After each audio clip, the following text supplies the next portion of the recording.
Guarantee ಕೊಟ್ಟಾಗ ಟೀಕೆ ಮಾಡಿದ್ರು. ಬಿಹಾರದಲ್ಲಿ ಬಿಜೆಪಿಯವರೇ ಗ್ಯಾರಂಟಿ ಕಾಪಿ ಮಾಡಿದ್ರು. ಕೇಸರಿ ಪಡೆಗೆ ಡಿಸಿಎಂ ಡಿಕೆ ಕೌಂಟರ್.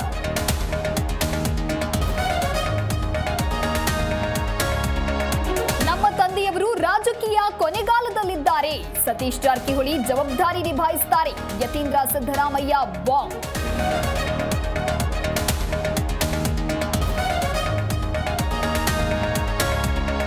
ಆರ್ಎಸ್ಎಸ್ನವರು ಎಣ್ಣೆ ಹೊಡೆದು ಮಸೀದಿ ಮುಂದೆ ಕುಣಿತಾರೆ. ಇವರಿಗೆ ಹಣ ಎಲ್ಲಿಂದ ಬರುತ್ತೆ?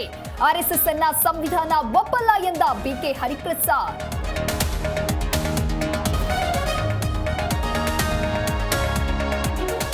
ಪಟಾಕಿ ತಂದ ಆಪತ್ತು, ಗಾಯಾಳುಗಳ ಸಂಖ್ಯೆ ಏರಿಕೆ.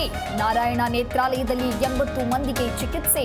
ಮಹಿಳೆಯರು, ಮಕ್ಕಳು ಸೇರಿ ವಯಸ್ಕರರ ಕಣ್ಣಿಗೆ ಹಾನಿ.